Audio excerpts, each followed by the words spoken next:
नमस्कार। आप सभी हिंदी साहित्य अनुरागियों को हमारी तरफ से बहुत बहुत शुभकामनाएं। आज हम पढ़ेंगे अर्थालंकार। काव्य में जहाँ अर्थ के कारण चमत्कार व सौंदर्य उत्पन्न होता है वहां पर अर्थालंकार होता है, ना कि शब्द के द्वारा चमत्कार हो। जैसे जीवन ठूठ सा नीरस हो गया। अर्थालंकार के प्रमुख भेद उपमा अलंकार, रूपक अलंकार, उपेक्षा अलंकार, मानवीकरण अलंकार, अतिशयोक्ति अलंकार, अन्योक्ति अलंकार। इतने ही अलंकार क्लास 12 तक पूछे जाते हैं। आगे देखिए उपमा अलंकार। अब एक एक करके हम पढ़ेंगे। उपमा दो शब्दों से मिलकर बना है, उप और मा। उप का मतलब होता है समीप, मा का मतलब होता है मापना। जो किसी के समान किसी वस्तु की जहां पर किसी और से तुलना की जाए वहां पर उपमा अलंकार होता है। परिभाषा देखेंगे। कविता के जिन पंक्तियों में किसी व्यक्ति, प्राणी, वस्तु आदि के किसी दूसरे के साथ उसके गुण या अवगुण की स्थिति आदि की तुलना की जाए या समानता बताई जाए वहां पर क्या होगा? उपमा अलंकार होगा। जैसे मखमल के झूले हाथी सा टीला। यहाँ पर जो है हाथी, देखिए टीले की तुलना किससे की गई है? हाथी से की गई है। टीले की तुलना किससे की गई है? हाथी से की गई है। उपमा के अंग। उपमा के 4 अंग होते हैं: उपमेय, उपमान, वाचक, साधारण धर्म। सबसे पहले देखेंगे उपमेय किसे कहते हैं, उपमान किसे कहते हैं। देखिए वह व्यक्ति या वस्तु जिसकी वर्णन किया जाता है, जिसका वर्णन किया जाता है, अर्थात वह व्यक्ति वस्तु जिसकी समानता बताई जाती है उसे हम उपमेय कहते हैं। जिस प्रसिद्ध व्यक्ति या वस्तु के साथ उपमेय की समानता बताई जाती है उसे हम उपमान कहते हैं। धर्म। उपमेय और उपमान के बीच पाए जाने वाली समान रूप गुण को साधारण धर्म कहते हैं। वाचक। जो शब्द उपमेय और उपमान में समानता या तुलना प्रकट करता है उसे वाचक शब्द कहते हैं। वाचक शब्द देखिए सा, समान, से, सी, सरिस, सदृश, ज्यों, तरह, तुल्य, नाई, जैसे ही तैसे ही। ये जो है उपमा अलंकार में वाचक शब्द आएगा। जहां पर ये शब्द मिल जाए इसकी पहचान है, उसमें उपमा अलंकार होता है। अब उदाहरण देखिए। पीपर पात सरिस मंडोला। अब यहाँ पर उपमेय क्या है, उपमान क्या है, वाचक क्या है, साधारण धर्म क्या है, आप आसानी से समझ पाएंगे, इसलिए उसमें हमने नहीं बताया। देखिए पीपर पात सरिस मंडोला। यहाँ पर देखिए किसकी तुलना की जा रही है? मन की तुलना की जा रही है। और जिसकी तुलना की जाए वही क्या होता है? उपमेय होता है। और इधर किससे की जा रही है? तो पीपर के पास से की जा रही है। तो पीपर का पत्ता जो है क्या हो गया? उपमान हो गया। और सरिस क्या है? वाचक शब्द। यहाँ जैसा कि लिखा गया देख सकते हैं आप। साधारण धर्म डोला। दोनों में जो समान हो, सब में जो समान हो वो क्या होता है? साधारण धर्म होता है। तो मन भी डोल रहा है और पीपर का पत्ता भी डोल रहा है, इसलिए डोला क्या हो गया? साधारण धर्म हो गया। अब देखिए उपमा के प्रकार 3 प्रकार होते हैं: पूर्णोपमा, लुप्तोपमा, मालोपमा। देखिए जिसमें चारों तत्व विद्यमान होते हैं वह पूर्णोपमा होता है। जैसे देखिए पीपर पात सरिस मंडोला, इसमें उपमान भी है, उपमेय भी है, वाचक शब्द भी है, साधारण धर्म भी है। तो ये क्या हो जाएगा? पूर्णोपमा हो जाएगा। लुप्तोपमा जिसमें 1, 2, 3 पद जो है विद्यमान रहते हैं उसमें क्या होता है? लुप्तोपमा। इसके बाद है मालोपमा। एक उपमेय के जब अनेक उपमान होते हैं तब वहां मालोपमा होता है, जबकि इंटर तक इससे कोई मतलब नहीं है। बस हमने समझाने के लिए, आपको जानकारी के लिए इतना बता दिया। आगे और उदाहरण देख लीजिए। संत हृदय नवनीत समाना। यहाँ समाना शब्द आ गया, इसलिए यहाँ पर क्या हो गया? उपमा। हरिमुख सम सुंदर सुखकारी। देखिए यहाँ सम आया तो क्या हो गया? उपमा। फिर है हरिमुख कोमल कमल से, तो यहाँ से शब्द आया है, इसलिए यहाँ पर भी क्या हो गया? उपमा अलंकार। रूपक अलंकार। जहाँ रूप और गुण के अत्यधिक समानता के कारण उपमेय में उपमान का आरोप कर अभेद स्थापित कर दिया जाए वहां रूपक अलंकार होता है। अर्थात उपमेय उपमान को एक ही मान लिया जाए। जैसे मैया मैं तो चंद्र खिलौना लई हो। देखिए यहाँ है चंद्र खिलौना, तो चंद्र रूपी खिलौना।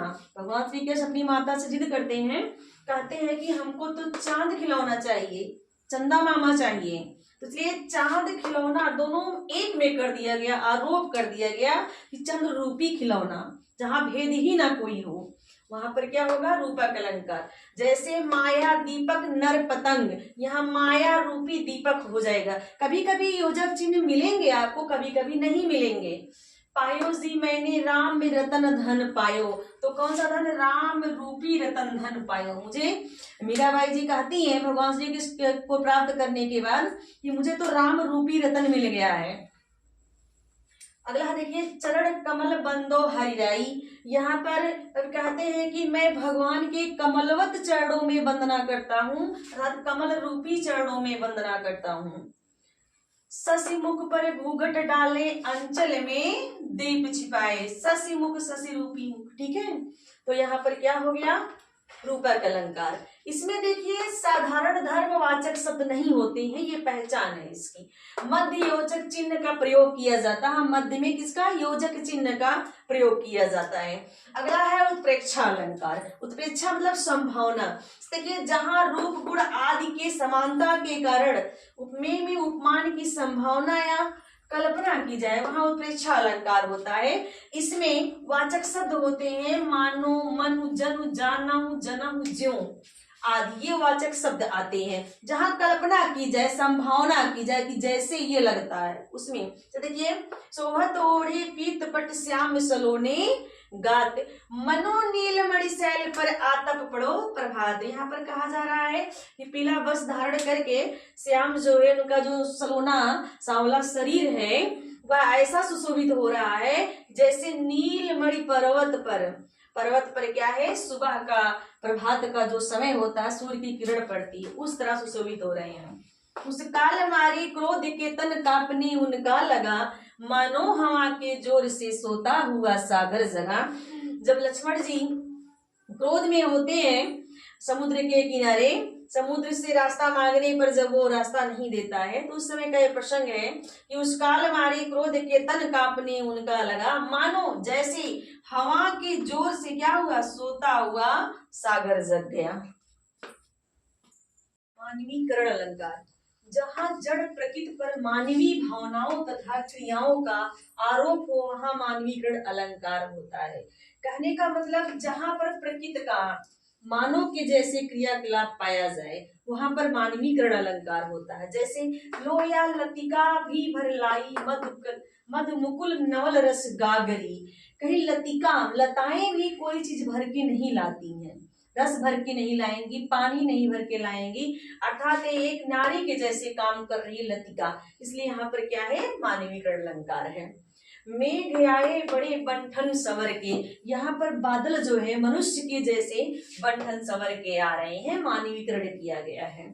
से फूल हंसे कलियां मुस्काई, तो यहाँ पर भी क्या है, मानवीकरण अलंकार है। अगला है अतिशयोक्ति अलंकार। जहां किसी बात को इतना बढ़ा चढ़ा कर कहा जाए अथवा किसी की प्रशंसा इतनी बढ़ा चढ़ा कर दी जाए जो लोग सीमा से बाहर हो, लेकिन कभी कभी बात झूठी प्रतीत होती नजर आती है, परंतु सही भी होने का संभावना बनी रहती है। आप कंफर्म नहीं कर सकते हैं सही है या गलत है, ठीक है, संभावना भी रहती है और झूठा भी लगता है। जैसे देखिए, आगे नदियां पड़ी अपार, घोड़ा कैसे उतरे पार, राणा ने सोचा इस पार, तब तक चेतक था उस पार। महाराणा प्रताप के घोड़े का नाम तो आप लोगों ने सुना ही होगा, रणबीच चौकड़ी भर भर कर चेतक बन गया निराला था, राणा प्रताप के घोड़े से पड़ गया हवा का पाला था, जो तनिक हवा से बागना हिली लेकर सवार उड़ जाता था, राणा की पुतली फिरी नहीं तब तक चेतक मुड़ जाता था। तो इसी पर लिखा गया है कि आगे बहुत बड़ी नदियां थी, ठीक है, और घोड़ा कैसे उतरे पार। राणा जी सोच रहे हैं इस नदी को घोड़ा कैसे पार करेगा।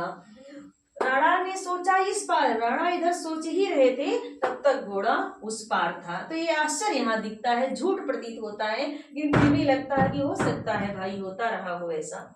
हनुमान की पूंछ में लगन न पाई आग, सिगरी लंका जल गई गए निशाचर भाग। यहाँ पर कह रहे हनुमान की पूंछ में लगन न पाई आग, अर्थात हनुमान की पूंछ में आग लगने ही नहीं पाई, तब तक सारी लंका जल गई, और जब लंका जल गई सारे दानव राक्षस वहां से भाग गए। अगला है अन्योक्ति अलंकार। काव्य में जहां उपमान अप्रस्तुत, उपमान क्या होता, अप्रस्तुत होता, वहां उपलब्ध नहीं होता है, के वर्णन के माध्यम से उपमेय प्रस्तुत की व्यंजना की जाए, व्यंग्यात्मक वर्णन किया जाए, वहां अन्योक्ति अलंकार होता है। जैसे माली यावत देख के कलियन करी पुकार, फूले फूले चुन लिए कल हमारी बारी। अगला है क्षमा सोबती उस भुजंग को जिसके पास गरल हो, उसको क्या जो दंतहीन विनीत सरल हो। अर्थात क्षमा भी उसी को किया जाता है, उस सर्प को किया जा सकता है जिसके पास क्या होता है, विष हो, गरल हो, विष हो। और उसको क्या जो दंत हीन विनीत सरल हो, जिसके पास दांत ही ना हो, विनीत हो, सरल स्वभाव को, उसको जो है क्षमा करने से कोई फायदा नहीं होता है, ऐसा यहाँ पर कहा गया है। आप लोग चैनल को सब्सक्राइब करें, लाइक करें, आपका सपोर्ट बहुत ज्यादा मिल रहा है, ये सब आपका प्रेम ही है, ये चैनल आपका ही है। धन्यवाद।